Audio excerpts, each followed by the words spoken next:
without further ado, let's get this thing cracking. And our first speaker is going, it's in alphabetical order, so our first speaker is going to be Anzir Boodoo from Leeds Disabled People. So I'm just going to give a very brief introduction. He is the treasurer of Leeds Disabled People's Organisation, and he is the West and North Yorkshire chair of the Chartered Institute of Logistics and Transport, and he has a lot of expertise in a lot of other fields, but they're too long to list. So take it away, Anzir. So I'm just gonna hopefully try and do this. If it works. Oh yeah, I need to press share. Share. Sorry, it's just taking a while to set up the screen share, which has now obscured the start slideshow. So I'll hopefully. Sorry. Huge, and someone took me out for it. Oh, you? No, I gotta understand it. Thank you.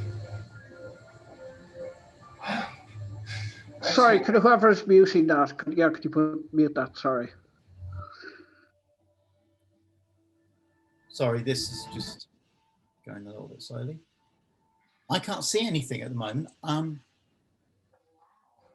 What's the job this time? Talk mistakes. And I'm now confused. Can you actually see the slides filling the whole screen, or?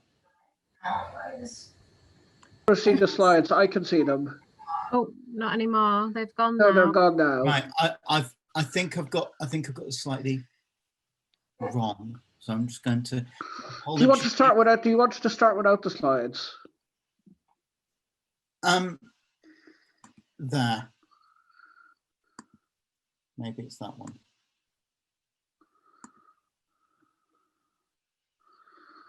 Hopefully it's that. Right. So yeah, I'm just going to give my little perspectives on things as they are. So just going to start with a little introduction to me and some caveats, cover very briefly some of the key issues facing disabled people, focus a little bit on the climate emergency and things around that and COVID, and kind of think about kind of what's next, I suppose. So I am an urbanist. I do things around cities. I'm also a transport planner and a multimedia artist. As been mentioned, I am treasurer of LDPO, and I'm chair of West and North Yorkshire Chartered Institute of Logistics and Transport. Also worked for the environmental charity Possible, and I'm an artist with Immortal Bloom, and an urbanist, and my urbanism practice is called Samuel L. Foxton.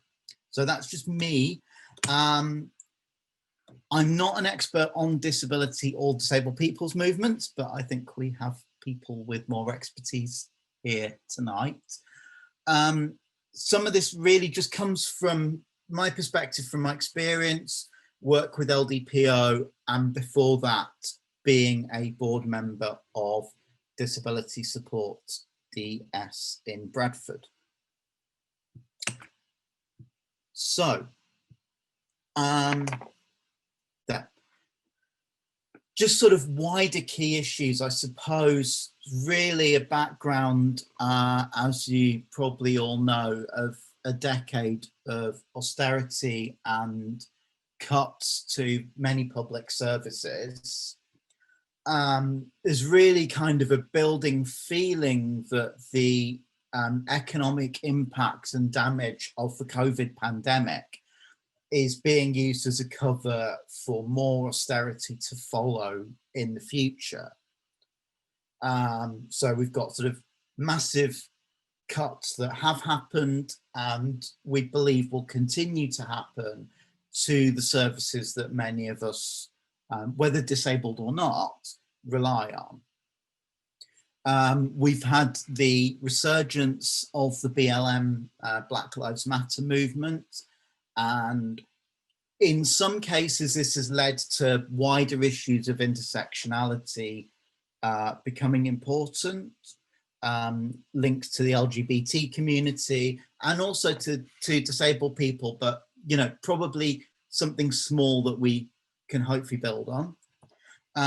We've got the impact of Brexit, and particularly on what that might mean to human rights legislation, in terms of the UK also wanting to leave the European Convention on Human Rights as well. And of course, the UN's investigation into the government's treatment of disabled people, which really we've not seen any response from the government to that yet. With COVID, we've got sort of two things. A lot of people who have had it and surviving are not recovering. This thing that's known as long COVID is, leaving people with chronic fatigue, some amounts of what we could describe really as brain damage and cardiovascular disease. This leads to there being more disabled people and newly disabled people. So it could be positive in terms of actions of having a greater number of people and issues being brought to the fore with people experiencing disability for the first time, who, certainly as someone with ME, which has very, very similar causes, and many of us with ME got it as a result of a viral infection that nearly killed us.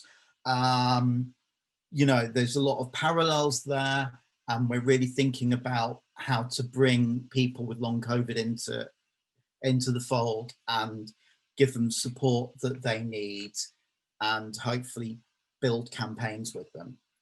And also kind of things moving online, which in some ways has been very positive for people who have mobility issues, and people who sometimes find it difficult to function at close quarters with other people. But on the other hand, there's more physical isolation, which is having negative mental health consequences for many people. So in terms of kind of how that relates to the climate emergency, I think what we're maybe seeing in many ways that the crisis of retail that is ongoing on the high street is actually more a shift to online, not really people reducing their consumption and shopping, just it all happening online for obvious reasons of shops being closed and people not wanting to be in close physical contact. And as I mentioned, that shift to home working hopefully improves accessibility, but at the cost of social contact. There are fringe issues, for example, do people have the right assistive equipment at home that they may have had provided at their office or workplace? Hopefully many of those have been resolved. There's been a shift, so there's a shift really to the car from public transport as public transport services were cut in the first lockdown. I wrote this slightly wrongly here, but yeah, there's a hope and policy objectives to shift from car to active travel. So I think that should say shift from public transport to active travel and car. So people are walking and cycling a little bit more, but car traffic is almost back to pre-COVID levels in many places. Some of the cuts to public transport services as a result of people staying at home are permanent. Some of those bus services, for example, one of the ones that comes near me, have been confirmed as not coming back. We've probably got off quite lightly in Leeds compared to some other places, particularly smaller towns. But also the poor COVID response in the UK has led to continued isolation of many disabled people and higher rates of COVID, which is annoying. So just to kind of put some of this in a wider context around the climate emergency and disabled people, we're more likely to have low income, being on benefits, having issues of fuel poverty. We need to really think about how to insulate our homes better, to make it cheaper for people to stay warm and not freeze, and have, you know, energy they need. Right, Andrew, just to tell you, you've like around 1 minute left. Okay. So, yeah. Yeah. So that's kind of an issue that we need to deal with. There's a dichotomy as regards many disabled people in transport, either people who are very reliant on their cars and getting blue badge parking, or through their impairments and conditions are unable to drive and rely on public transport and taxis. And in wider society, maybe a bit of apathy in relation to reducing emissions. Things like, you know, looking at COVID is reducing maybe how we think about the climate emergency at the moment. And also there's additional waste in some areas, much more plastic packaging being used, for example. So just this is the last slide, really. Just looking at some questions. So will the shift to everything online be permanent? I don't think so. I think people are anxious for human contact, and there's probably going to be some kind of mix of things going back to being more physical and more possibilities to do things from home.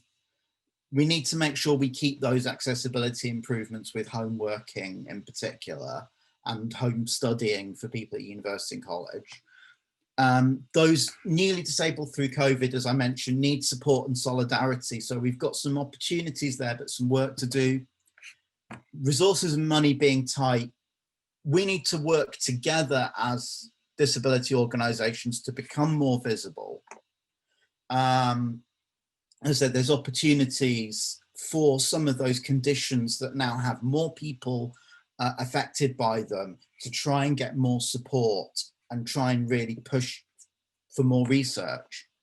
And there's a need to continue to push against the damaging policies that we have and may have in the future with austerity, health and social care cuts, and potentially reduction of human rights.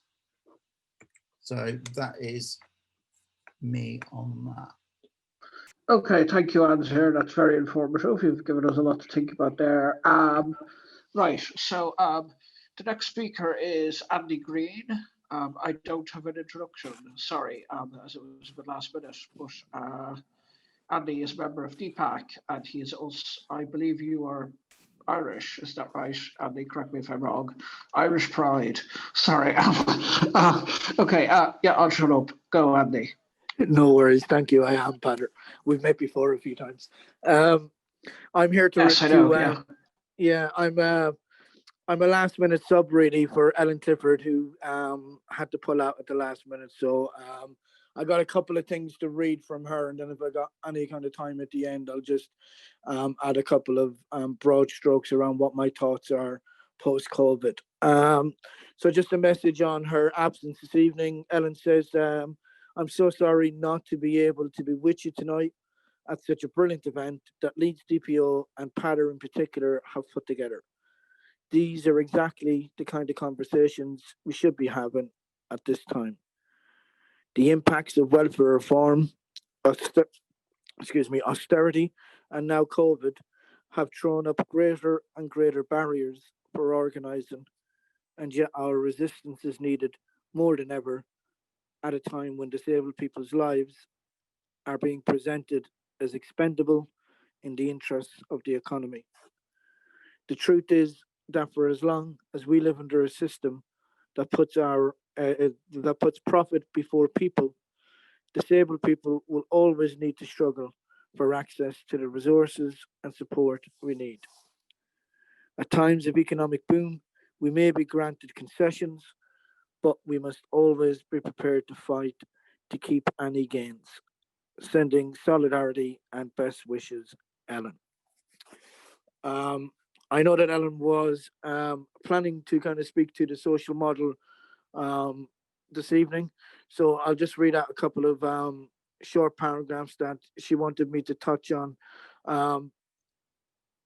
She was going to cover what she had recently wrote in her recent book, The War of the Disabled, by Z Books, and she lays out the case a lot more detail and a lot more confidently than I'll be able to kind of summarize here in the next couple of minutes.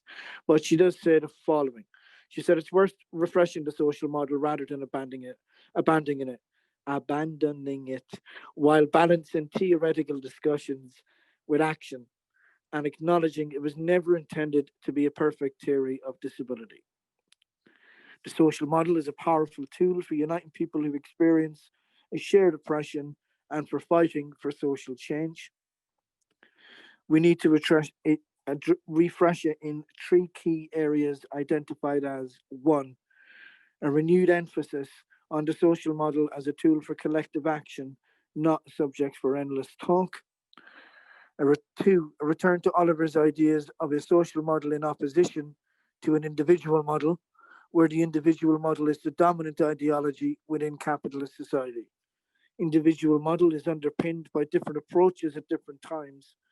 For example, the medicalization of disability, the charity and personal tragedy theory, also the recovery model in mental health, the biopsychosocial model that underpins welfare reform, etc. The traditional way of presenting the social model versus the medical model doesn't fit with the current situation and ignores Mike Oliver's repeated protestations that there are no such thing as the medical model. It's the individual model. Individual model fits better with an anti-capitalist analysis. And three, develop a social model of impairment capable of addressing the fact that not all disabled people identify as having an impairment. E.g., neurodiversity is a difference in how the brain is wired, not a biological deficit, and mental distress is a product of the brain doing its job in responding to trauma. So these are just some of the things I think that she wanted me to kind of touch on tonight for the rest of the panel, so that she wanted those kind of broad stroke topics thrown out there. I'd hate to misrepresent any of Ellen's ideas or any of those, so I don't know if I can go into huge detail about what she meant, or how she would argue the case for each of those points. But kind of taking it back to what she asked me to kind of really round off on was very much about where I think we need to go, and I think there's two or three key directions of travel for us to take. I think one is we need to have some really, really massive conversations, and use this opportunity and embrace the interconnectivity that it does offer, because I think we have some big areas that we need to address. A couple of those that I would suggest would be identifying resources that we can put to use over the coming months and years. And I think we need to have a big conversation in areas such as our data as an income generating tool for disabled people. We have the NHS as one of the biggest free at the point of use institutions in the world, and we interact with on an enormous scale. And I think it's time that we started identifying those interactions as a potential asset for the community in terms of data and what we might want to do with that. I think we need to really have a look at the emerging technologies, technologies and development in technological advancements such as AR and VI. I've got that the wrong way around, haven't I? AI and VR. So I think we need to have discussions about that. I think we need to really look at what's happening in places like Japan, where there is a concerted effort underway to bring in all sorts of technologies to support a country where the population is becoming older and older, and they don't really have a solution in terms of independent living. I think we need to look at where we can democratize public services, and I think the National Independent Living Support Service is a great example of how that can be done in principle. And there are other areas like welfare reform, but I think we need to build that into bigger conversations about the value of work, the role of work and paid employment, and what our position is as a community on that going forward, and how the emerging technology can be embraced by our community to have those bigger conversations. So I do think we are fantastically placed for a change as a community, because I think, was it Francis Ryan who said that disabled people have been in training for lockdown our whole lives, and there is an element of truth in that. And I think that we can certainly have a much bigger stake in how society realigns itself. Andy, just to say 1 minute left. Okay, no problem. So yeah, I would just kind of summarize that in 3 key areas, and that's looking at the kind of resources we can have at our disposal, how we can democratize public services, and I've completely forgotten the other one now because I didn't have any notes. So I'll just end it there and leave it to the rest of the fantastic speakers we have lined up. Okay, thank you, Andy. That's a lot of really insightful and useful comments. Okay, so next we are going to go to Dennis Queen. Dennis would have been before Ellen in the list, but I went to Andy.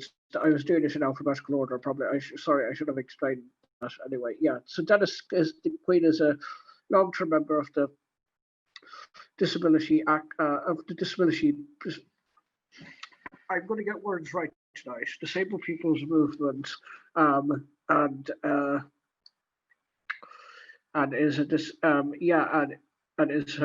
was one of the, and was there back when in stuff like for Disability Action Network back in the 90s, and was is the co-chair of Disability Arts Online, and and a member of the executive committee of Greater Manchester Coalition of Disabled People. So take it away, Dennis.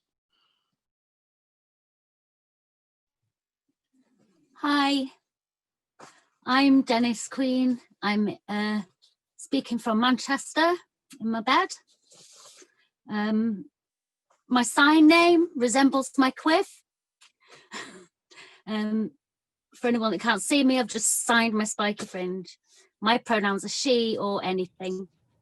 I'm white, I have a close-shaved head, except for my brightly coloured quiff. I'm wearing a t-shirt designed by Mike Oliver for a show he organised in Disability History Month 2018, a few months before he passed on onto that great protest in the sky. My background's in street protest and disability arts. And more recently, I've joined committees, and I'm really proud to say that I am on the executive committee of Greater Manchester Coalition of Disabled People, which celebrated its 35th birthday this year.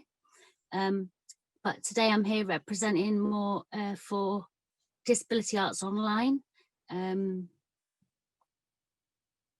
where I am co-chair with Amy Zamaripa Solis. And just for the finger spelling, that's Amy, and Zamaripa is spelled Z-A-M-A-R-I-P-P-A, and then Solis, S-O-L-I-S. So I'm here to talk about disability arts. And just to be clear, given that the topic has come up, when I talk about disabled people, it's shorthand. I mean all kinds of people, whether they identify really as impaired or not, because really it tends to be, when we say impaired, really we're talking about the perception of being impaired. So not feeling impaired is not a feeling that is specific to any group of disabled people. It's a feeling that people in all impairment groups might have.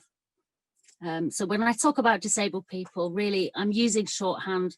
I mean including deaf people, including learning disabled people, including mental health system survivors, neurodivergent people like myself, as well as those of us with physical and visual impairments, or those of us who've got so many impairments, it would be silly to start splitting us up into groups.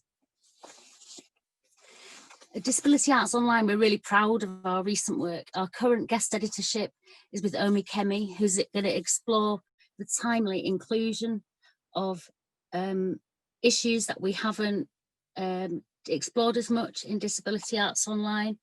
And I'm losing my place because my text is too small on my printout. I'm so sorry. So Omikemi is exploring the issues around caring, around reparative, embodied and healing practices that are emerging from lived experience as a disabled person or artist. We've also in recent years been trying to more strongly platform disabled artists who experience systemic racism. We've employed a team of consultant artists who have become our Black leaders, our leaders of colour, who are supporting our development, and as a result, we're putting in a significant funding bid to develop a section of Disability Arts Online funded, focused specifically on intersectionality. This is part of our pre-COVID agenda, and we're really pleased that we've been able to carry on that work during this pandemic. So like all DPOs, COVID threw us into some upheaval as parts of our long-term work and our long-term plans fell apart, like physical exhibitions, meetings, consultations that we give to help develop accessibility for audiences. For people who work or play in the arts community, we've been affected by the pandemic at every level. So arts and its accessibility are always affected by economy, mood and politics of the day. We're regarded as non-essential workers and entertainers, social contributors and commentators. Artists work more when things are okay and we get paid during the good times. Disabled artists struggle to get paid work in the mainstream arts or elsewhere. The pandemic then crushed down on much of our arts work. Arts as a hobby in groups has been pinched as social spaces have shut down. Audiences have lost everything non-digital. Work in all kinds of arts has been affected at every level, whether it's street artists and grassroots artists like me, or it's professional artists and even those at the top tier of the entertainment industry. Many of us are self-employed as individuals, so we've not been able to be compensated for the lack of paid work available to us now. At DAO, our executive director, Trish Wheatley, and Colleen Hambrook, our main editor, fundraised for and created some COVID submissions. So additional to the paid commissions that we usually have for our content. These have helped many disabled artists recently, and we're running another wave of these soon if anyone wants to spread the word about that to disabled artists that they know. Going forward, there's significant issues that are going to affect the disability arts community. The arts world will grow again only when things start to improve economically and socially. When shared spaces reopen, studios, exhibitions and recorded performances can go back to normal and live entertainment restarts. Disabled artists and audiences may face issues accessing this regrowth unless the outside looks significantly different. We might not be ready when other people are ready. The spaces we use may meet some standards, but maybe not our needs for access now, which were poor enough before. Live entertainers certainly don't know when anyone's going to want to be close to us again, raising our hands and raising our voices in song or celebration or protest, or when we're going to feel safe being close to so many people. It's a good time for us to remind all our colleagues that disabled artists, we're still here and we're still making art of protest, of joy, of social commentary, and just for the hell of it. And we're cheering our fellow warriors on who've been campaigning for our lives. We as a whole community are trying new ways of delivering these arts, such as the multiple brilliant events we've seen in recent weeks during Disability History Month and International Day of Disabled People. We will get better at making these accessible and available to everyone, especially looking at how we can make these more accessible to people who are currently experiencing digital exclusion. We as a whole community are trying new ways of delivering those arts, and we will keep developing those. When disabled artists and audiences re-enter the world, it may need to make some space to let us in. We might need to continue to utilise the more recent methods that we're using too. But that's where we've always been, and this is what we're all about. We will keep fighting for space for our arts, this vital aspect of disabled people's cultural heritage, for each other, and also for the wider world to enjoy, because we are part of that cultural richness. I just want to, and going Dennis, forward, just to say you have 2 minutes left. Well, less than 2 minutes, yeah. I'm out of words because I try not to have too many words.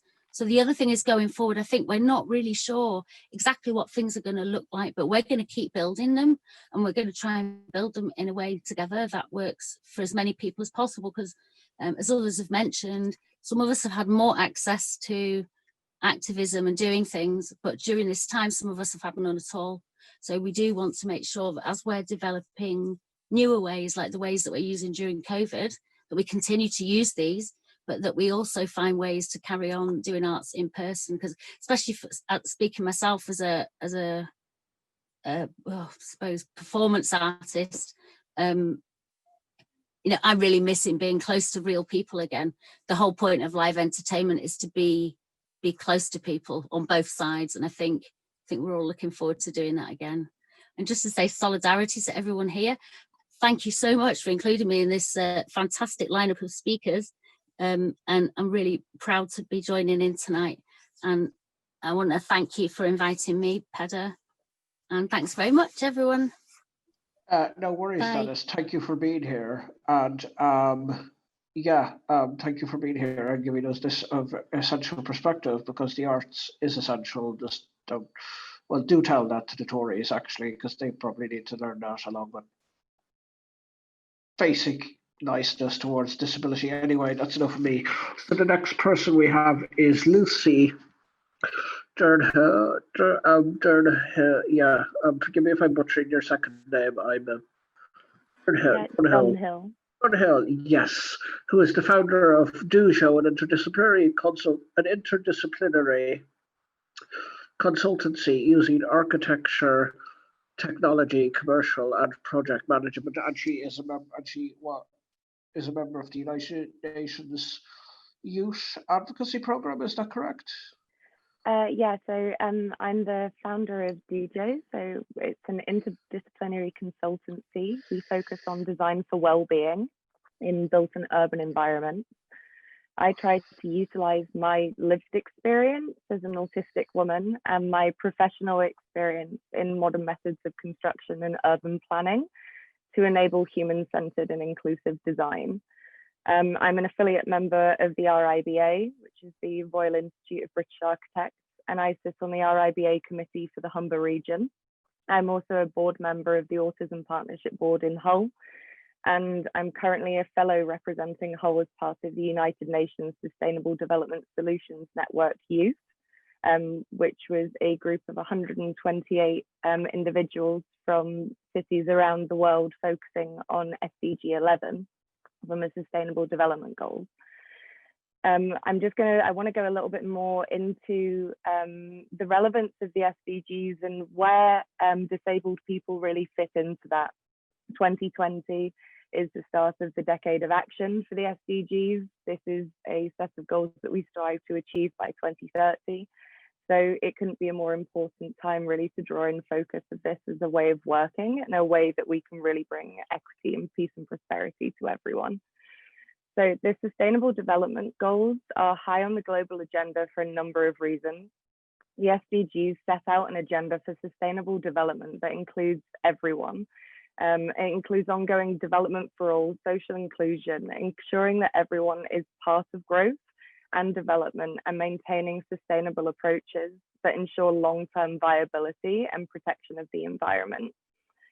So in short, the SD agenda is working towards a better life for all. So it's not just for developing states or societies or those that are in poverty. The SDG agenda is applicable to everyone, to all states and all societies. And given the interconnected nature of the challenges the world faces, the SDG agenda cannot be seen as a concern for some and not for others. It is a concern for everyone. And everyone includes all societies as well as everyone within our society, regardless of age, gender, ethnicity, and any other distinction, including mental and physical ability. So for the SDGs to be successful, it's imperative that disabled people are part of the process. And this has to be a twofold result in that the SDGs need to bring about better accessibility to all aspects of day-to-day life for disabled people. And the SDG agenda needs to ensure that they also have access to the ongoing processes. The exact number of disabled people is not known in many countries, nor do they actually provide any accurate data. And the number of disabled people and accessibility requirements will rise as population ages. And in light of the pandemic, this is only going to increase further. The World Bank conducted a study in 2011, leading to estimates to put the number rise to over 1 billion individuals to have a disability, which would represent up to 20% of the world population.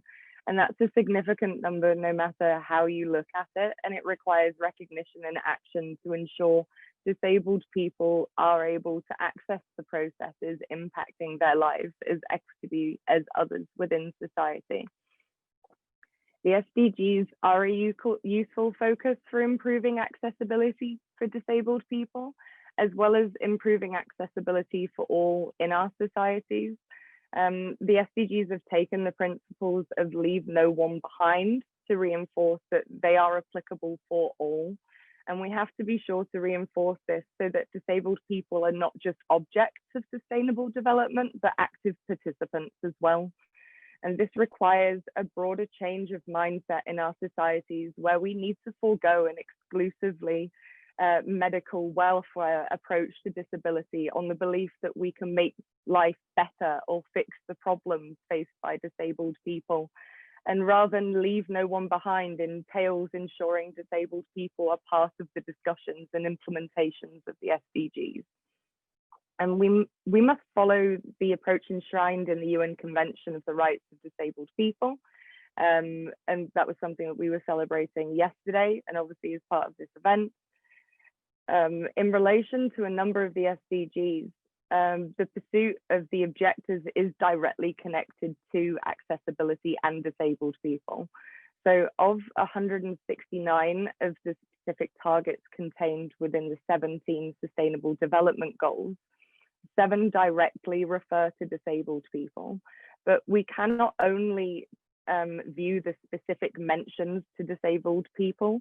Rather, we need to embrace more innovative and imaginative thinking to understand how accessibility is a key part to the implementation of all of the SDGs, ensuring that disabled people are part of these processes for creating policy, and ensuring implementation will bring about the innovation and imagination needed to guarantee that no one is left behind. So as part of my fellowship, I focus on Goal 11 for sustainable cities. And this strives to make human settlements inclusive, safe, and resilient. This has clear implications for disabled people, requiring our cities and communities to embrace accessibility as part of making our cities inclusive, safe, and resilient. And I really feel that by making our communities and urban environments more accessible for disabled people, we can all contribute to the SDGs, improving the day-to-day life of everyone and bringing about greater peace and prosperity for all. Thank you. Thanks, Lucy. That was very useful. The SDGs are sometimes overlooked. I know I overlook them at least, and it's good to hear about them. Okay, so next we have Marvina S. Newton, who is the co-founder of the Leeds branch of Black Lives Matter and is a major anti-racist organizer in Leeds, and campaigner in Leeds. Yeah, take it away, Marvina. Hi everyone.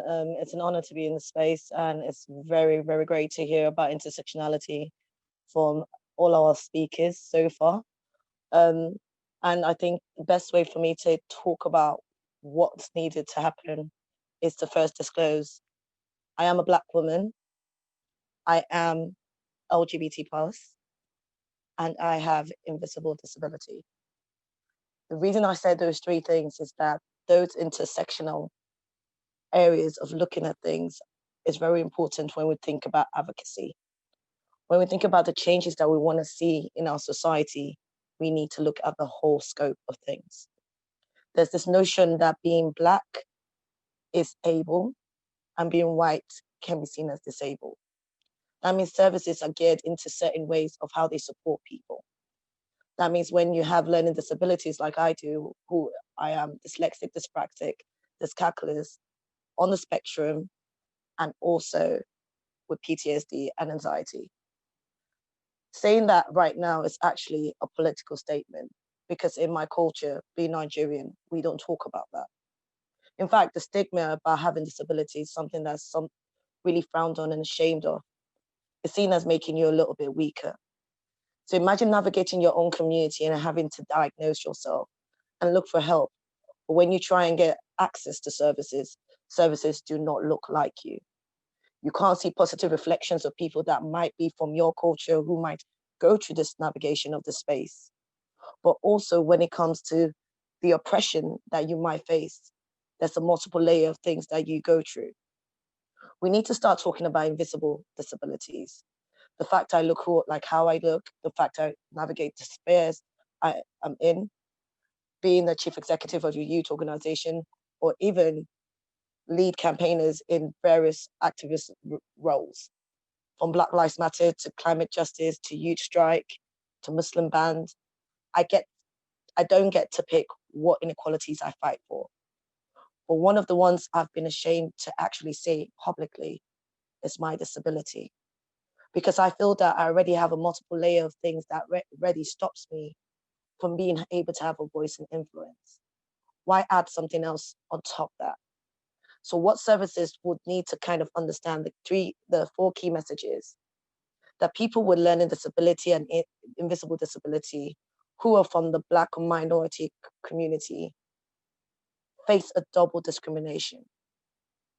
The concept of advocacy on its own is problematic, as it's not widely and fully understood and not easily grasped on looking at Black and ethnic minority communities.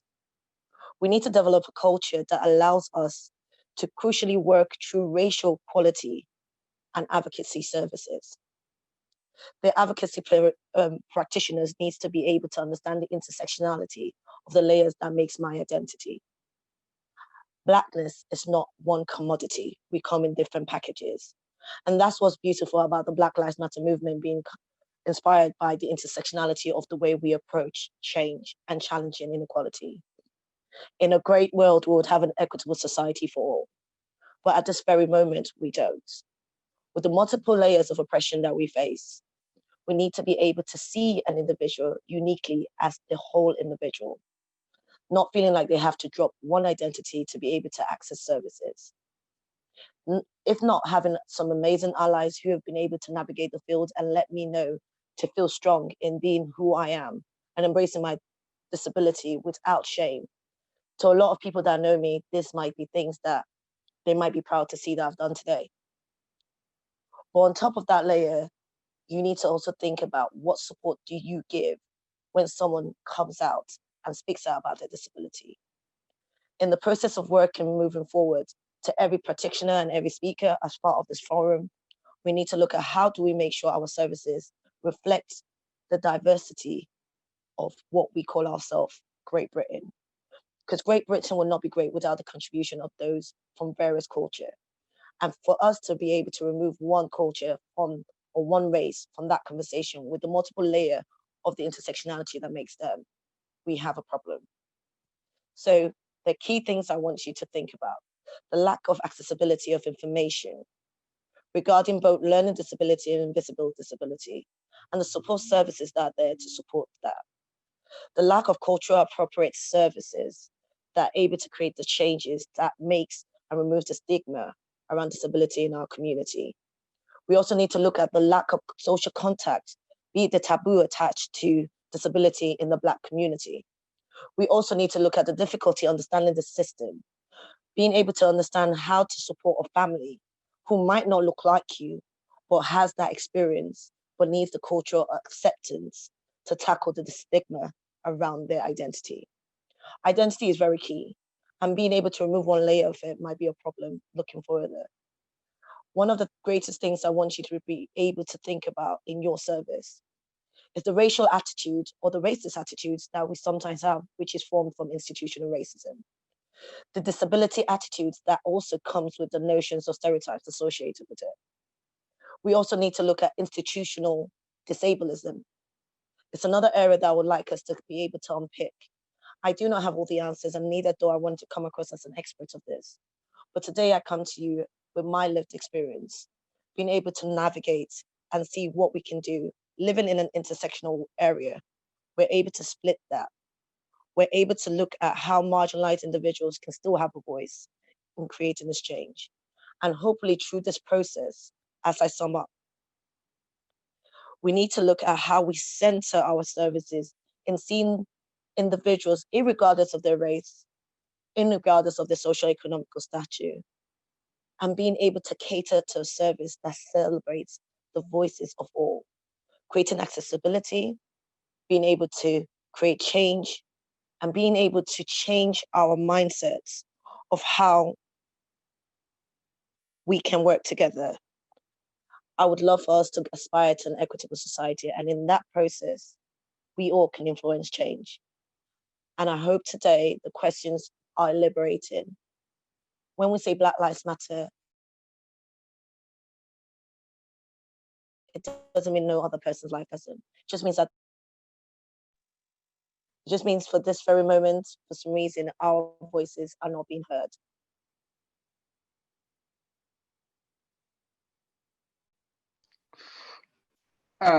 Thank you, Marvina. That is really that is brilliant and insightful, and I think it's all given us a lot to think about for our how we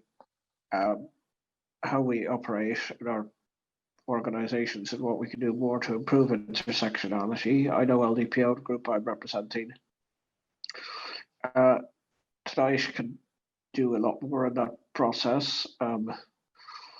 It's always a slow process, but we hope to get there eventually. Okay, so for now, our final speaker is before the break is Michelle Day. Is that last but definitely not least, Michelle Daly, who is the director of Alliance for Inclusive Education, aka ALFI, and is also the chair of Reclaiming Our Future Alliance International Committee, which is a subcommittee of Reclaiming Our Future Alliance, which is a national umbrella disabled people's organization. Take it away, Michelle. Oh, thank you, Peter, and hello to the virtual audience, and thank you to the panel. Great evening, exciting presentations. As Peter says, I'm the director for the Alliance for Inclusive Education. I think it'd be helpful for me to give you a bit of information about the Alliance for Inclusive Education, and I'm going to abbreviate to ALFI because we'll be here all day if I keep saying the Alliance for Inclusive Education. So ALFI is a national organisation, a disabled people's organisation, formed in the 1990s. Our work is focused on campaigning for inclusive education within the mainstream education to be considered as a human right. We call for the ultimate end of segregated education. And we want the barriers removed that shut disabled people out of mainstream education, and for the UN Convention on the Rights of Disabled People to be implemented into our domestic laws on Article 24. Some of the things some of the speakers have already spoke about. I think my introduction about ALFI is perfect in terms of setting the context which I'm about to speak about, which is to focus on inclusive education. The question I was given is to share my views on how, if at all, the pandemic has affected the possibilities for inclusive education going forward. So during the first lockdown, ALFI, we carried out a survey and we invited our members, Facebook posts, schools, university, pupils, students, parents, educational professionals to hear their experience. So I'm going to now share some of the highlights, what we got. So 83% of parents said they were expected to homeschool their disabled children. 54% of parents said they were not receiving any support from either the local authority or the school to help with homeschooling. 34% of parents said they are receiving some, but not sufficient support to help with homeschooling. And here's some other examples of what's going on. The Observer online newspaper reports that 1 in 5 disabled children are out of school during the pandemic. but also disabled children's children are not going back to school, and schools do not want disabled children back due to rules. Also, remote education has created huge issues. The Department for Education sponsored Oak National Academy School, and the learning platforms is not inclusive. For example, online lessons do not include BSO interpretation or audio description for disabled children with sensory impairments. And I'm sure many of you recall the BBC Panorama, which exposed the injustice in our education system for disabled children during the pandemic. So now I'm going to ask a question: has the pandemic affected inclusive education moving forward? What COVID has done is to help reveal existing problems that already exist. These problems were there before the pandemic. We should not deny this. This is not to say COVID has not had an impact. It has, we can't deny that. COVID has exacerbated the issues further. The issues were there, they've been exacerbated. I should share some examples. We saw last year, 3 disabled children and their families took the government to court for cuts to SEND provisions. And what we saw in that court case was weakness in the Equality Act for disabled people around our human rights. In similar reports, we've seen disabled students in further education and higher education campaigning and complaining about the institutions not complying to the Equality Act. Last year, we saw catalogues of damning reports highlighting problems for disabled children and young people across the different governments. For example, we saw reports published by the National Audit Office, Timpson Review on School Exclusion, and SEND Review. We know that the education system is failing too many disabled pupils and students. These negative experiences are further increased for disabled Black students and disabled students with other intersectional identities, as highlighted by the Timpson Review on school exclusions, and therefore impacts on other areas of their life.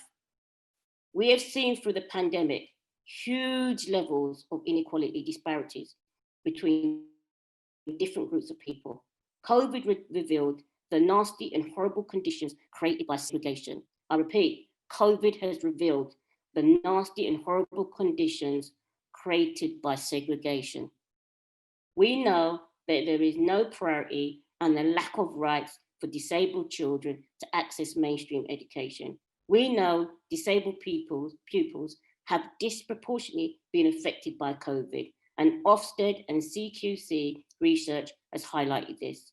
And the Coronavirus Act with the Children and Family Act in easement has negatively impacted on SEND provisions. What do we need to do? The question is, what do we need to do in solidarity?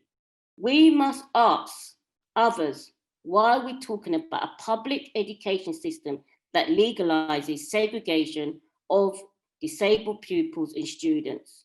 I repeat, we must ask, why are we talking about a public education system that legalizes segregation of disabled pupils and students?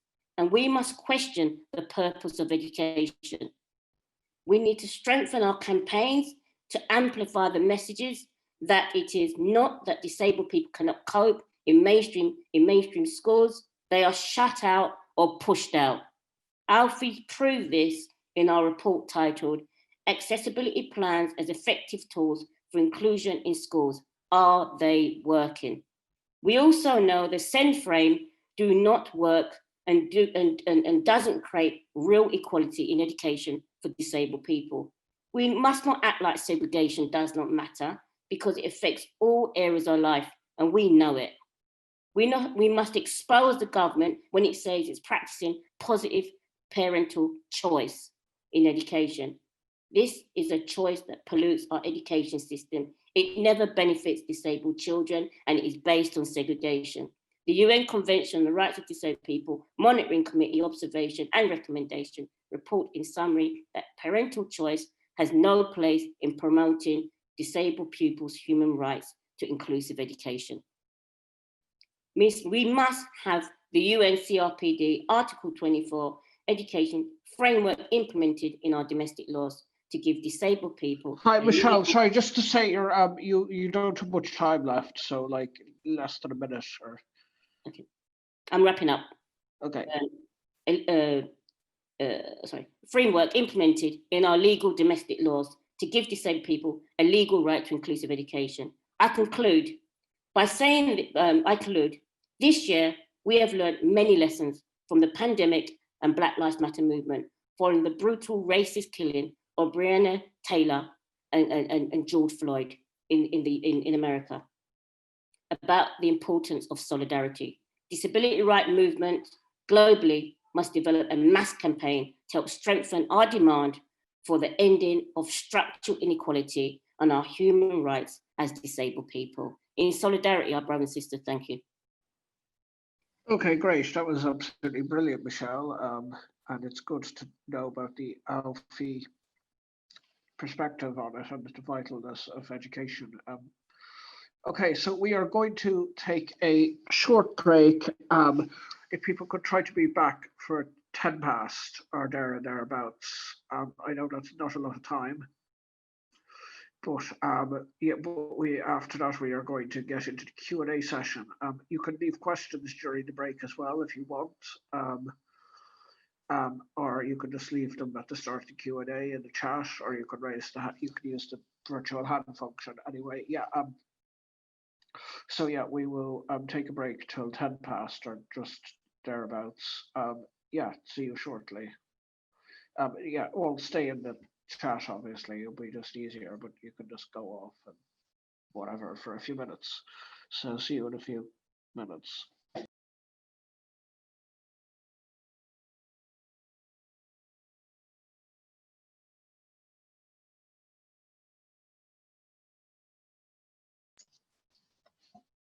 I think we're going to start again. So,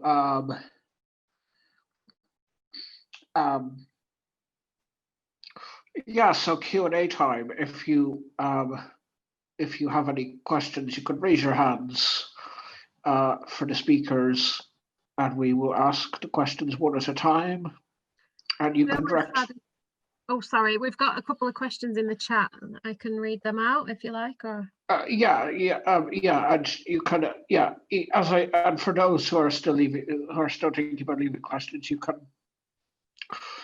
direct them at all speakers if you want, or you can direct them individually. So, Karen, if you could read the questions out. Okay. So the first question I've had is from Anzia. It's for Anzia, sorry.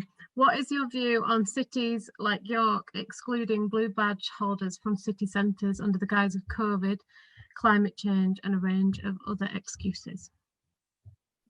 So, yeah, that's a really good question, and one that I guess is I'm guessing Mick is kind of related to the emergency social distancing, etc., active travel proposals. There've been a number of criticisms of the way that those have been put in. Unfortunately, because of cuts to local councils over the last decade, the capacity to consult and the capacity to really deal with this situation without effectively being able to, being dictated to by government is very limited now. And the government has required this money is spent on very specific things very quickly. And a lot of councils have kind of not really considered the impacts on disabled people very much. So as you said, I'm not entirely familiar with what's been happening in York because I've not been there for any time this year.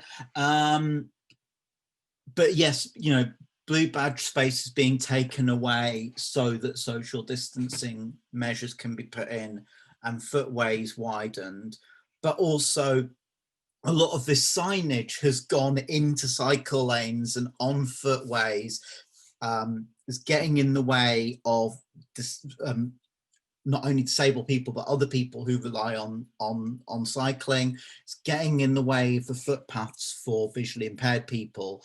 And as you said, is reducing the number of blue badge spaces. So what we need to do is really push councils on this.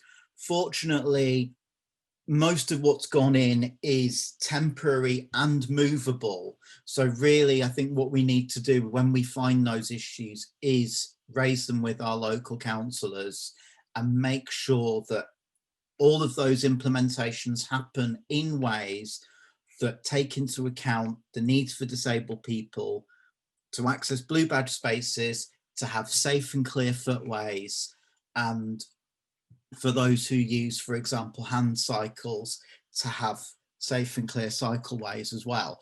Don't know if there's anything else you wanted to add on that, Mick. Mick had sent me something directly just to say that York are extending the closure until September 2021. That was just a comment, I think, there really. Okay, I'm gonna put my email address in the chat, because if he wants to raise things specifically, it's actually part of my job to cover Leeds and York on some of these issues. So I will put my email address in the chat, and please contact me and we will try and resolve this. Thank you. From a Leeds perspective, there's a number of initiatives within the Leeds City Council that happen, such as at the moment there's a series of meetings that are taking place to eventually create what's going to be called a street charter. So they've happened over the last year, and talking about things such as pavement parking and overhanging hedges and those kind of issues. And there's been a large group of people involved in those discussions since middle of last year. It's been on hold a little while due to COVID, but they're starting back up again. And also worth pointing out in Leeds that there's an inclusive access design group too, which is run through Leeds City Council, and I know Anzia and I've had a link in with that too. So I'm making notes of things to share with people if you're interested in getting involved in those kind of things on a local level. Can I jump in there very quickly with a 90-second response, Karen, if that's okay? I would just say that, look, here in Islington, what we saw pre the pandemic was a massive effort on the part of the council to put in charging points for electric cars, while at the same time the number one demand for power share users across the borough was the number one reason that they were not able to access services in the built environment was running out of power across the borough. And yet the council could have put in universal charging points for scooters and power shares at exactly the same time as they were converting all these charging points for electric cars at a fraction of the cost that it would have taken a while ago to do this. So it's when local authorities are missing opportunities like this, and you know, Islington had consulted, and I'd spoken to them as the manager of a disabled people's law organisation locally at the time previously. So it's not as if the lack of knowledge or even I'm unwilling to accept a lack of resource. I'm actually going to say that, you know, there's a lack of will which we have been coming up against for decades. And I think that actually, you know, going back to something that Den said earlier, this is a role in the built environment with these massive changes that Disability Art can really kind of have an influence over, because I see neighbourhood collectives, I see individuals coming out and owning those spaces, whether it's putting in planters, whether it is you know, using their own space for the, you know, for their own art, all of these kinds of things. And I think we need to be as bold and as challenging and saying we will reclaim these spaces no matter what happens around us.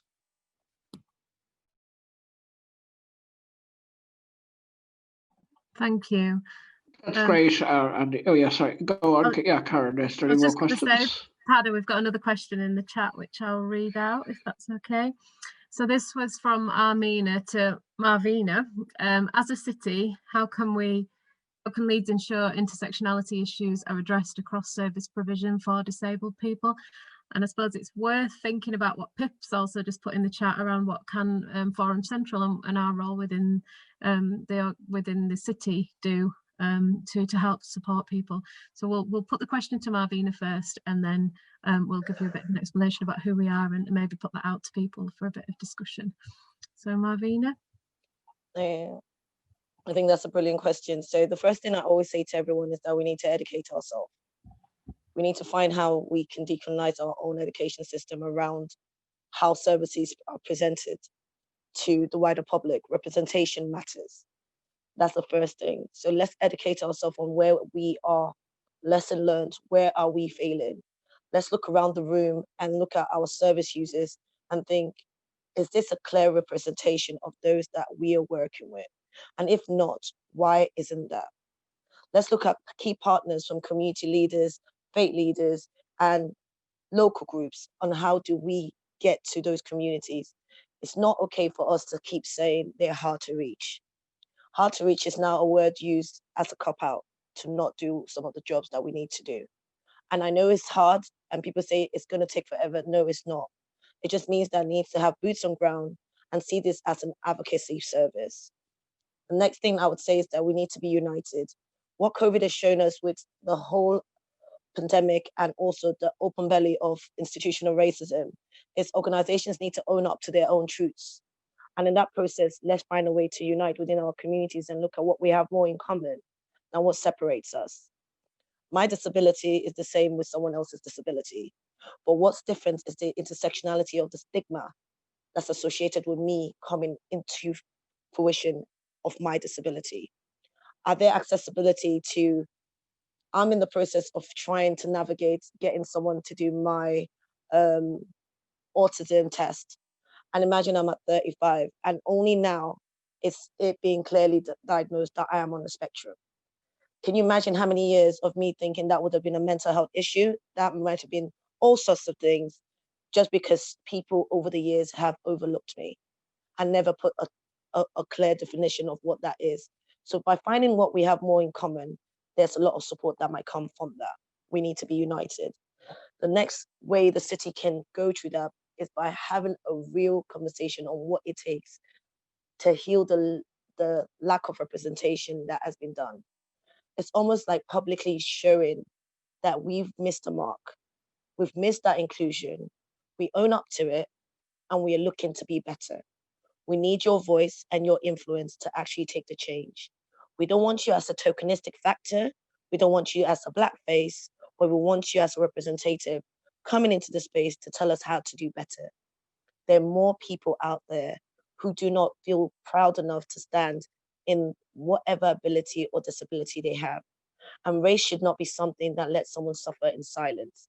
So we need to do better as services to see how we include that. I don't know if that's touched base. Black Lives Matter Leads would love to work with you on this in any way we can. And also I need to highlight, imagine that also with the ageism that comes, a lot of young people I work with who are Black and from ethnic minority backgrounds really do struggle with having their voice or even getting identified with learning disabilities. And you see it in their actions and you wonder why teachers and services don't pick up on it. So there's some extra work to be done around that. I don't know if that answered the question properly, but I would love to kind of explore that with you. And I also wanted to highlight there's an mental impact of not being able to get access to the right service. I know that's across the board, but it's even more, it's not in our community to talk about mental impact, but to know that there's something wrong with you and not being able to find how you can get help with it, you feel isolated. So that's why we need to think about isolation and loneliness that comes with your disability and not being able to see that representation. So I think it's a wider scope and a multi-layer of way that we need to look at shifting the culture around this. So educate, unite, and heal. 3 keywords for you to work on.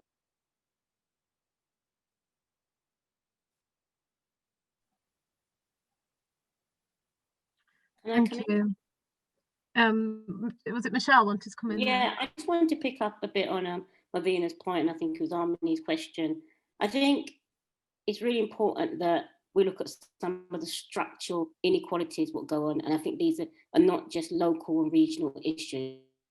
These are coming at the macro levels. And I think in order to understand, we have to look at the levels of segregation, and we have to look at the root of segregation. and how it's happened, the processes of it.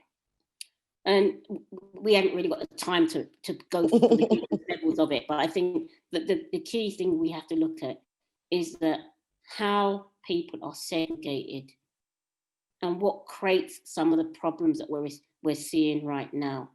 So one of the ways that we all know is education. And the segregation of the types of, you can see that in the types of schools that people go to. And in terms of answering Maveen's question about, sorry, not question, your point that you made about the difference between how groups see disability, I think that's what you were trying to say. I'm not sure. If I'm quoting you wrong, tell me wrong. I think that, and I'm going to disagree with you a bit here, Mavina, as a dyslexic person myself. I think there is no difference in the understanding.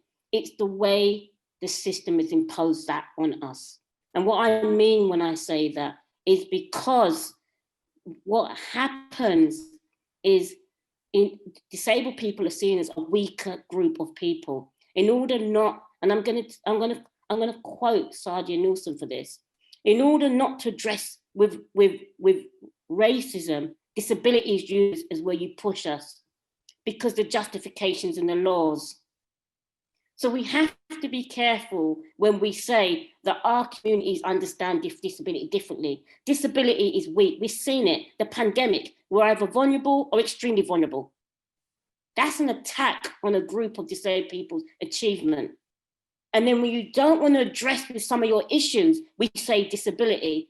This is not to say we're not proud of being disabled. It is to make people not proud of being disabled. So therefore, not to address with some of the other issues, the intersectional issues, and that's when you start saying somebody has the levels of oppression, what comes and plays out. So I think when we want to understand oppression, we have to understand, for us, the oppression goes deeper and deeper and deeper. So disability is seen as weak, and we saw that in the pandemic, and then we saw some of the other structural issues that come out with racism and and we have to understand the legal systems that go with that.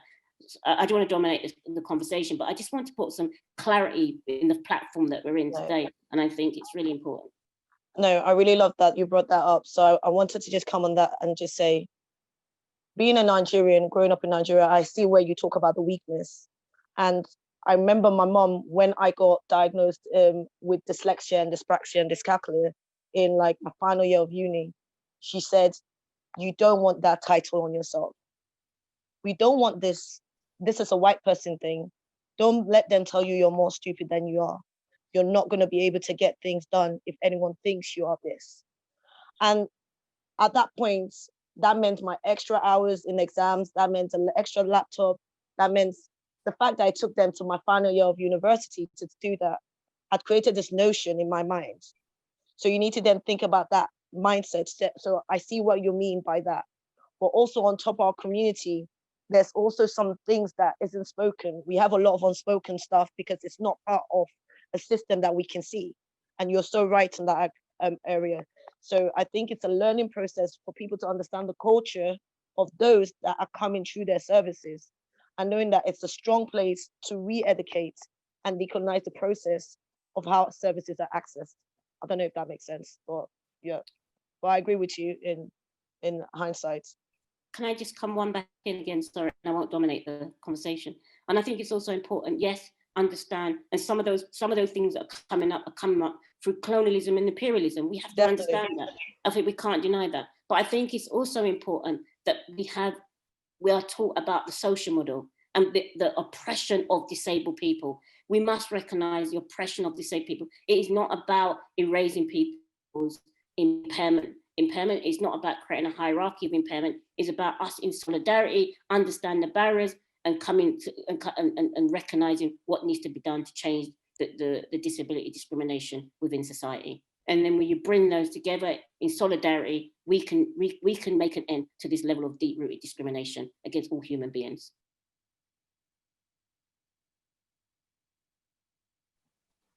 Thank you for that. It was a good discussion between you, Michelle and Marvina. Karen, is there any more questions?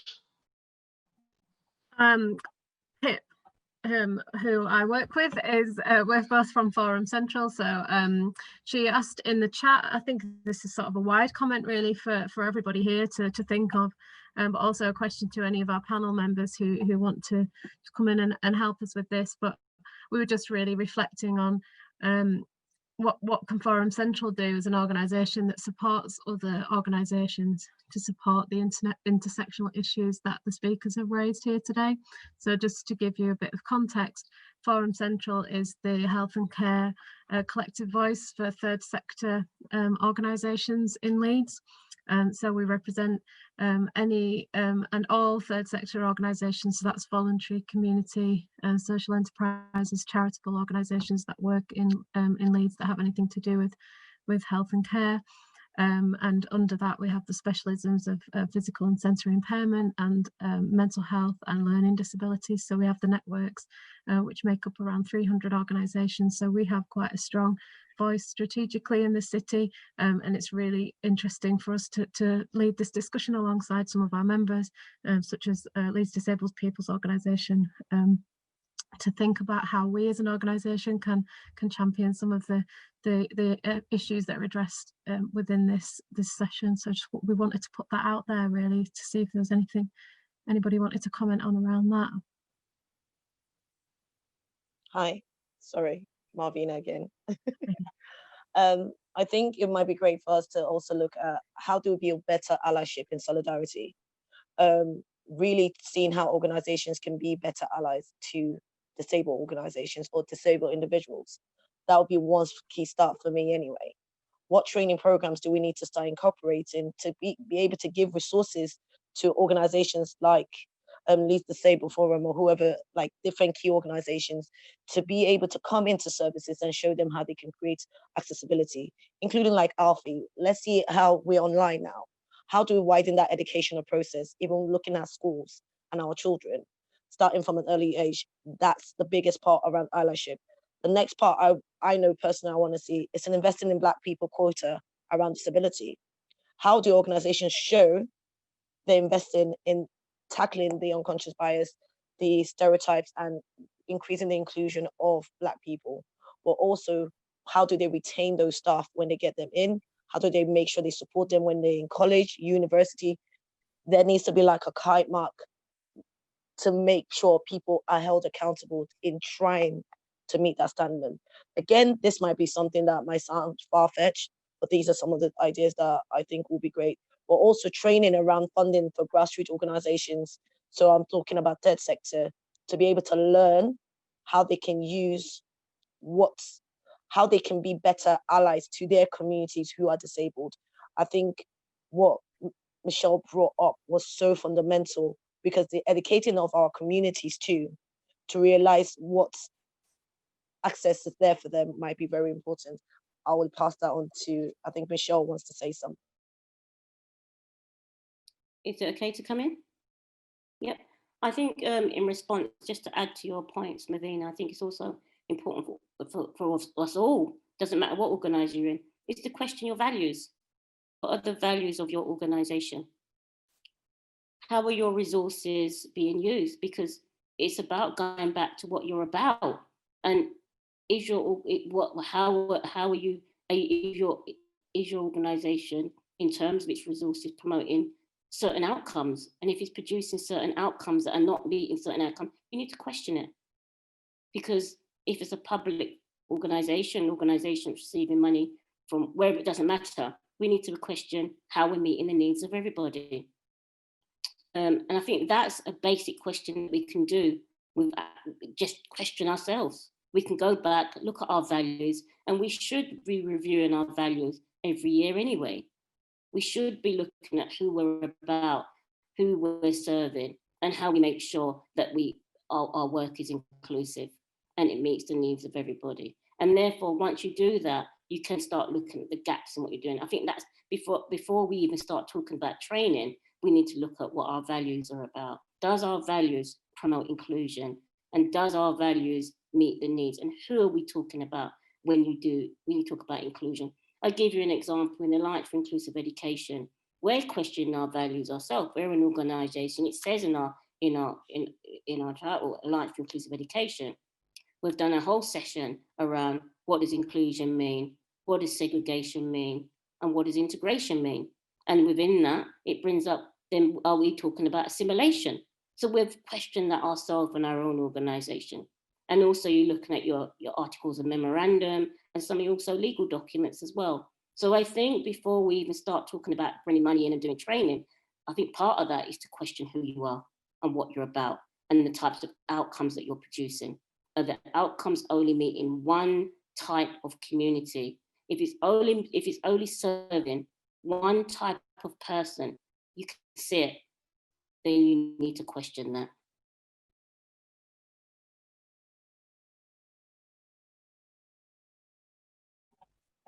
Thank you.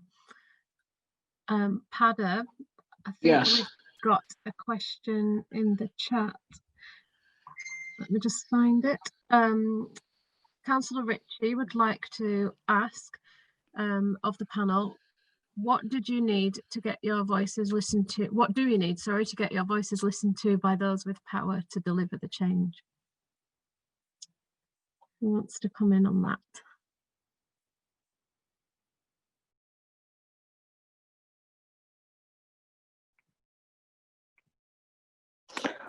I will, if that's okay. There's a couple of things I think.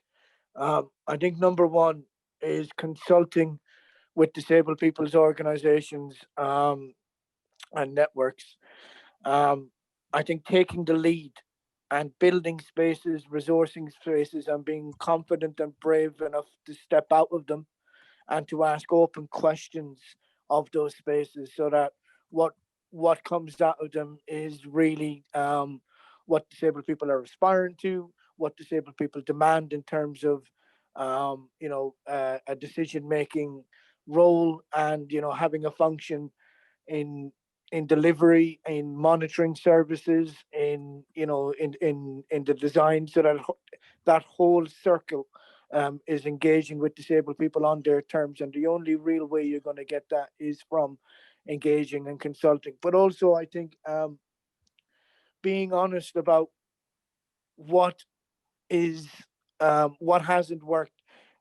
Every 10 years, no matter what the subject, whether it's children and families, whether it's the environment and recycling, whether it's disability, I kind of see, particularly from local authorities, the same ideas regurgitated with new kinds of language, new acronyms, new buzzwords, and actually stop trying to reinvent the wheel. Focus in on the things that are genuinely working. Work with the people who are making them work to scale them up in a realistic way, and trust the people who are out there doing it. So I think that there is a lot of good examples and good models of disabled people's organizations, networks, and successes. What there is an example of, what we don't have as many examples for, is well-resourced, well thought through, well-backed organizations that is long-term relationships are the priority. What we see is lurching from funding stream to funding stream, funding cycle to funding cycle. And that's not accessible to organizations as a whole or individuals that make them up. And we want something that is sustainable, but also long-term, and puts a bit of trust into the hands of people who have been making wins and successes for a very long time with very little. Imagine what we could do with real trust and real resources. Thank you. I think Dennis and Lucy both wanted to come in on that. Is that right? We'll go to Dennis first.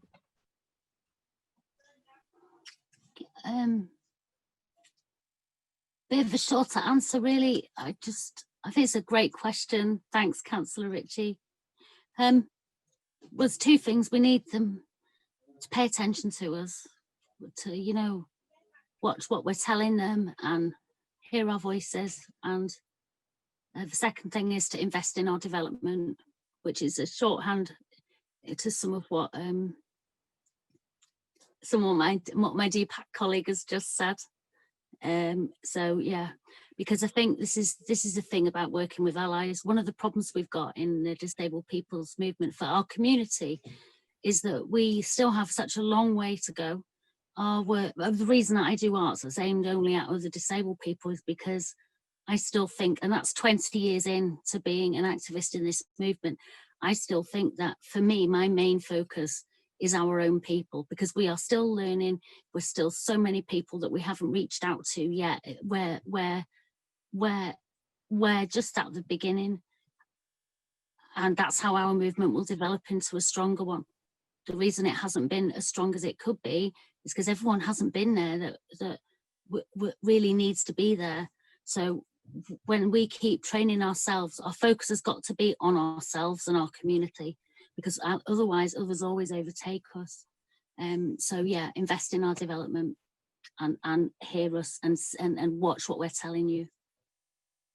Can I just come in there as well? And I think Andy and Dennis have made some really key points.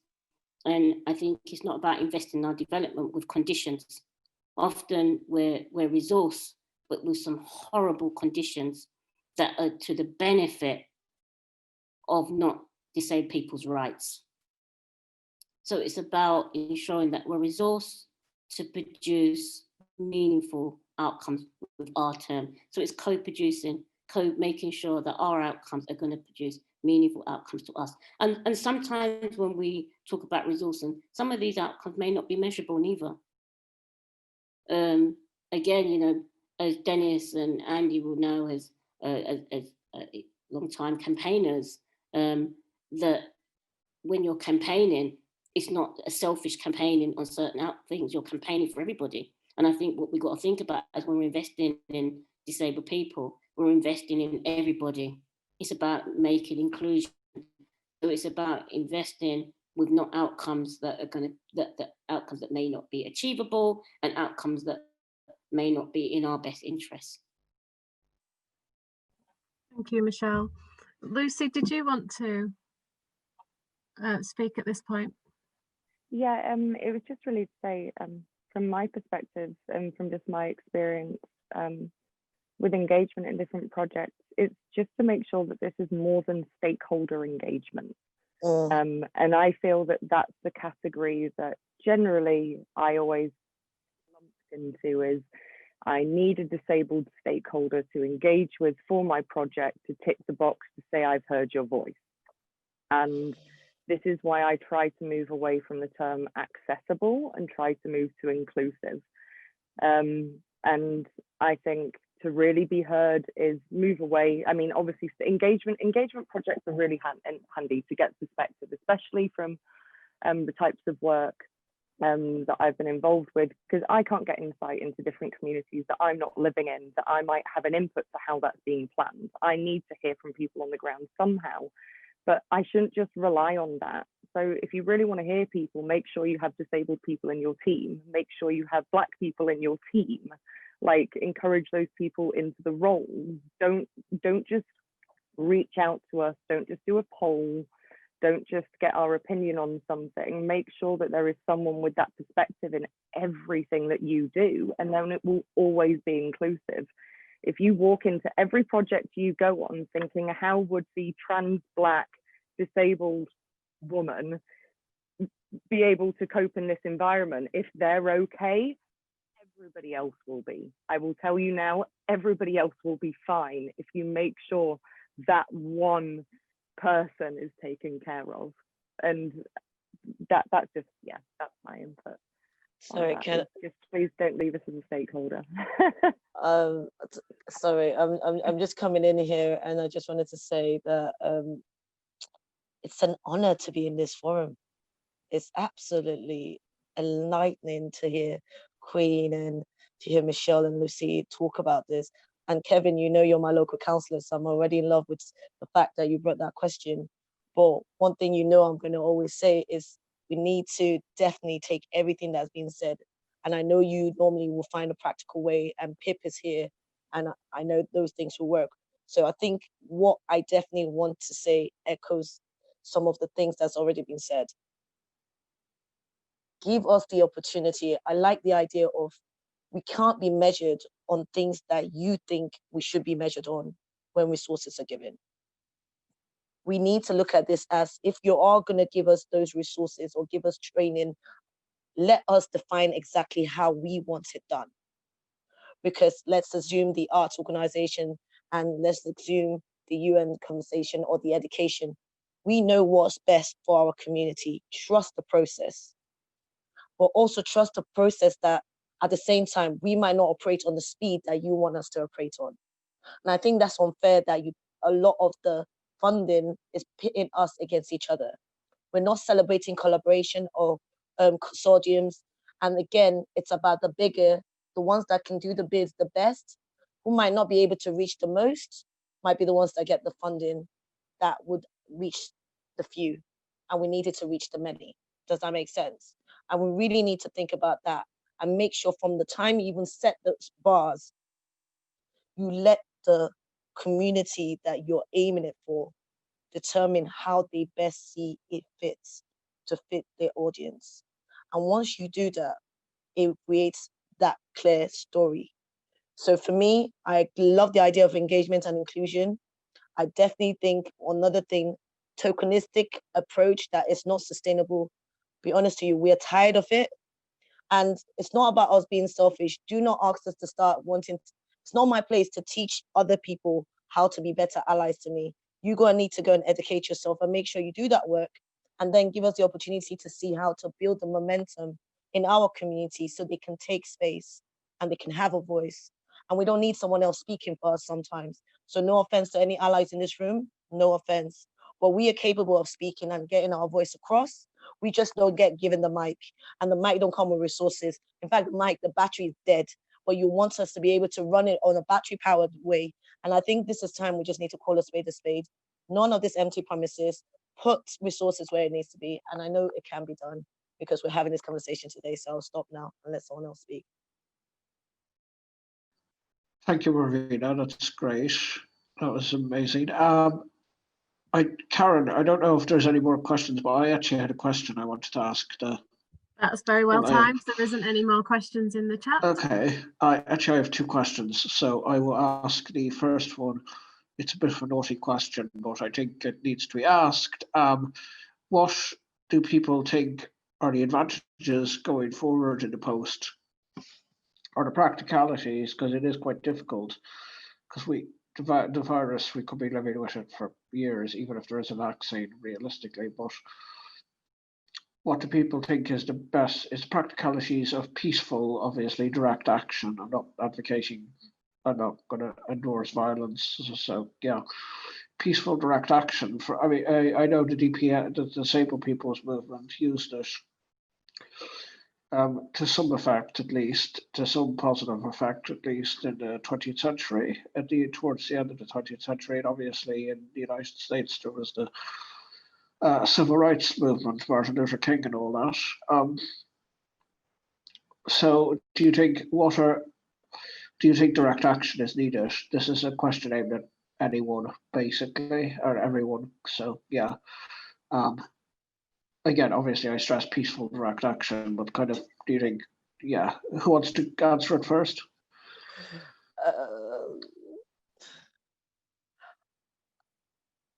You talk about protests and you pick my ears straight away. So for me, anytime I could protest and get my voice out there and get my community voice back in, and let's explain that protest does work. I know people think it doesn't. There are different types of protests, and people need to understand every day is a political activism to me. Every day that I choose to be able to amplify the voices of others is a political act. So there are different ways you can protest. You can look at ways, art is a good way of protesting, music is a good, we're locked down. The new rules that has been implemented has really wanted to take the ability for us to protest. You can see it even with the climate justice movement.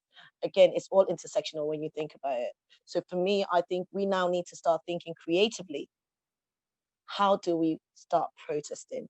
And it's great to have Queen in the room, because I just think it's seeing how art can be used, seeing how our message in the media, seeing how we can start looking at representation, seeing how we can start looking at our education, seeing who teaches us changes the perspective. I remember seeing in school, he's a basketball player. He's a Nigerian basketball player with dreads. I'm bad with names and I can't remember. And he's on a wheelchair. It's like, but like him coming to my school and me seeing him, and my little cousin was there in his wheelchair. You could see the light in his eyes, and that means something. So being able to see yourself in systems is a political act. People need to understand that protest is sometimes the social impact. Black Lives Matter Leeds, having a protest in Leeds this year, we're able to have all the statues reviewed. We're able to have a diversity bank. We're able to look at decolonizing education.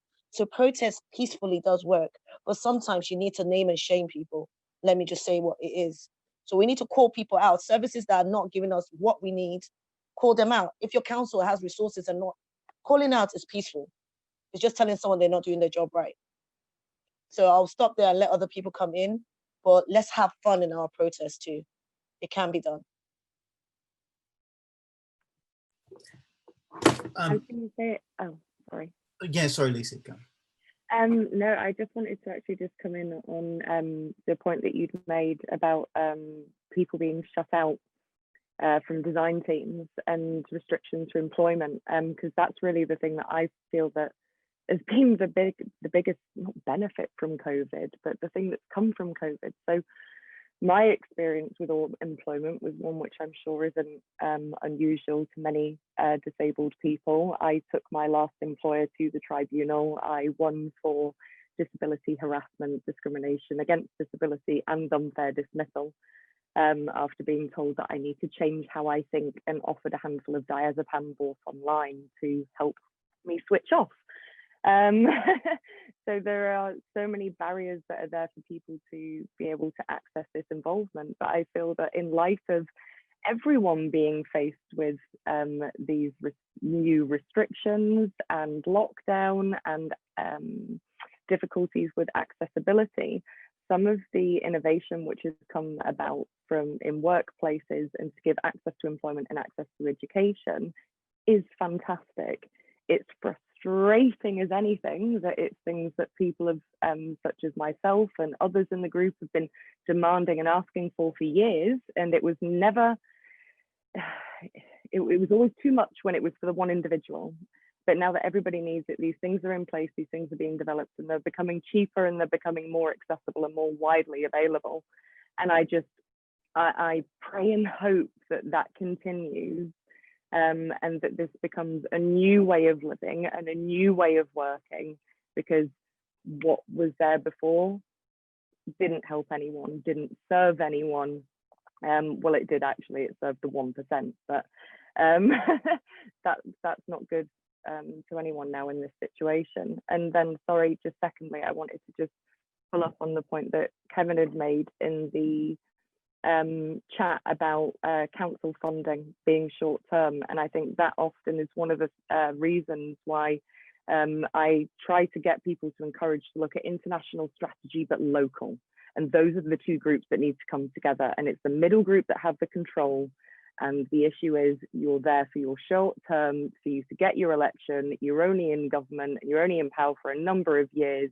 You need to make some quick changes so that people vote you in the next time. That it's not sustainable. It doesn't actually achieve anything for anyone. Whereas local groups want to make the difference for the long term for their community. It's where they live, it's where they want to spend their life. And often you find that international groups have a longer, more sustainable outlook on these issues and challenges as well, because they're looking for long-term international relationships. And it's those two groups that I think really will come together and make the big changes moving forward. Yeah, I think that was really great. Yeah, that you mentioned that, because I think certainly on my background is in transport planning, sustainable transport, and a bit of urbanism. And I keep looking around at other countries where thinking is more long term, where actually a lot of local communities have managed to get into engagement with the political system or with their local politicians and have changes made, because the ability to do that has been there, which I think, you know, isn't really the case in the UK. We've got a very constricted political system in terms of what city councils are able to do, and you know, and the ability to think long term, as Kevin brought up, as I think those of us in Leeds are quite aware of, but I think people in other cities as well in their local situations. But I did want to kind of come back to that other question on, you know, what we do and kind of action. And direct action takes many forms, and I think primarily it's about making noise, and as BLM Leeds has done, getting in touch with, engaging with, joining with other organisations that we can share aims in on a campaign. And I think this is a big problem that disabled people's movement has as a totality, that we are very separated out into, I don't know how many disability groups there are in Leeds, but probably loads of little disability groups that just look at their own patch of a particular impairment or maybe a particular little project. And we just need to get together and realize that there's enough of us to be a strong force and make some noise. I could see Dennis there. Can I take just 30 seconds? I'm excitedly signing, getting together, and all of us. Sorry. No worries then. I would urge everybody on this meeting that there is one act of direct action that everybody here can undertake immediately, you know, from tomorrow. And I think half the people who aren't online in this country are disabled people. And I think that it is absolutely critical coming out of this, that is a priority for the whole movement going forward. Is not one single disabled person in this country should not be online in, you know, 2, 3, 4 years time. I think that is something that we need to get acting on now, because people who are already isolated and marginalized are going to become even more isolated and marginalized unless we can connect every single disabled person in this country to every other single disabled person in this country going forward. And that has to be a #1 priority for us all, local authorities, disabled people's organizations and individuals.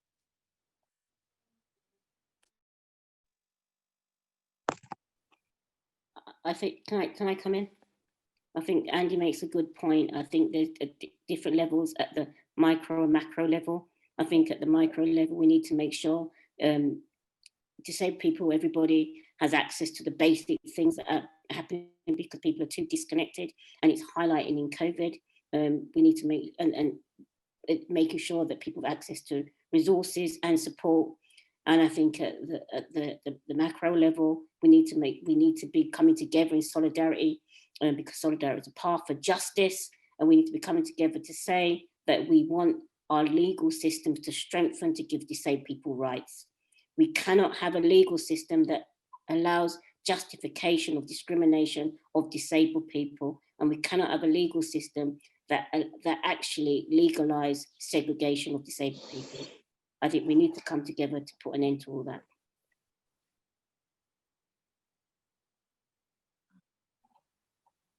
I think Dennis wanted to come in very quickly before Pada wraps the session up, if that's okay. Yeah, that's all right. Quickly, just before Pada.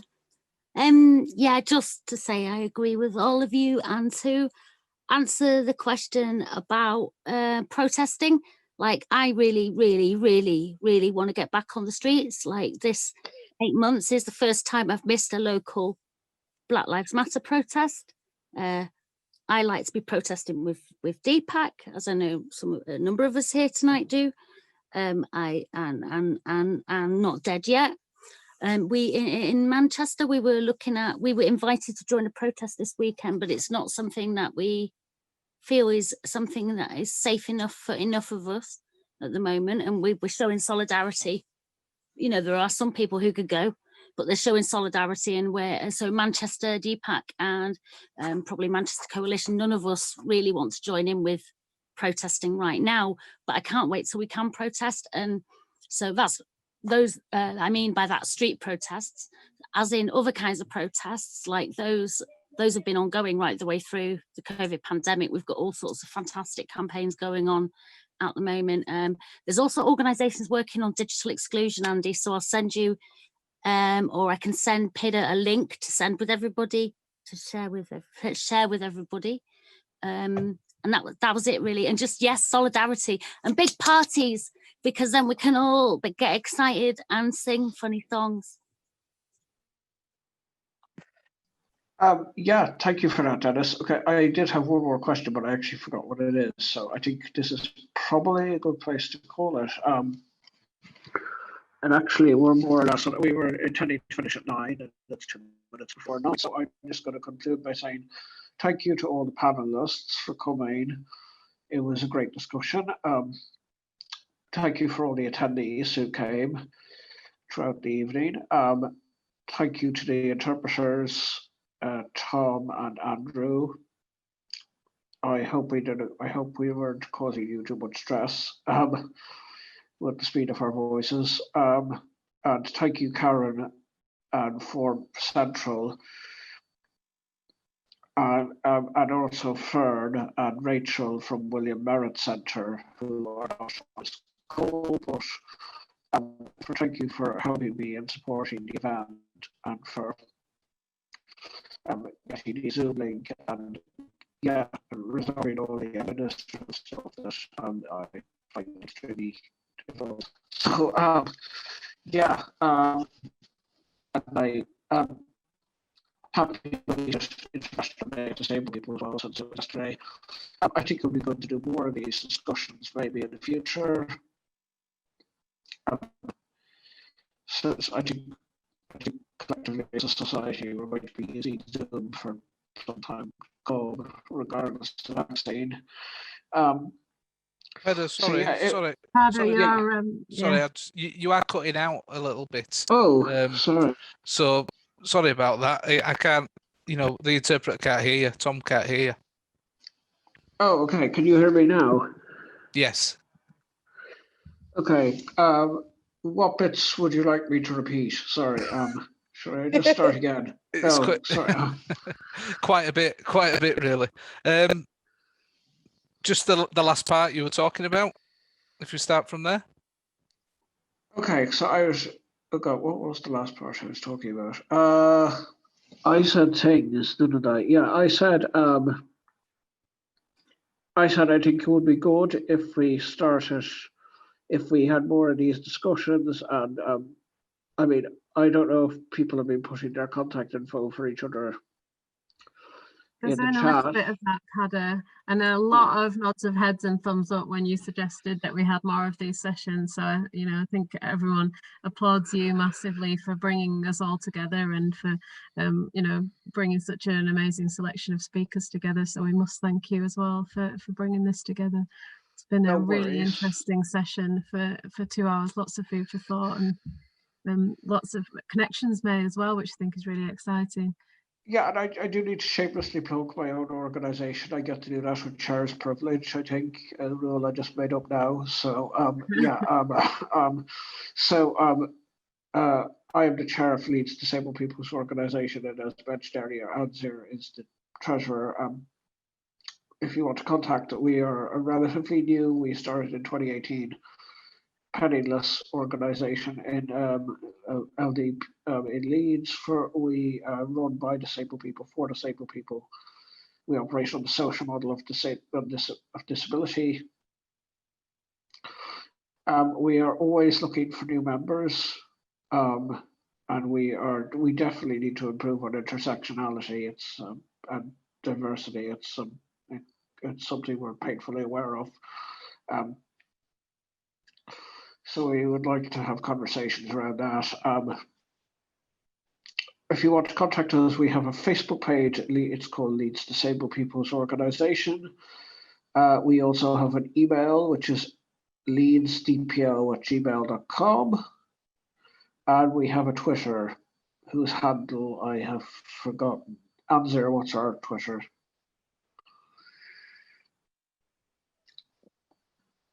I think it's at Leeds_DPO, but I will just need to check that before I. I've That just sounds shared right. your website address in the chat as well. So what Oh I'll yes, do, and we have a website.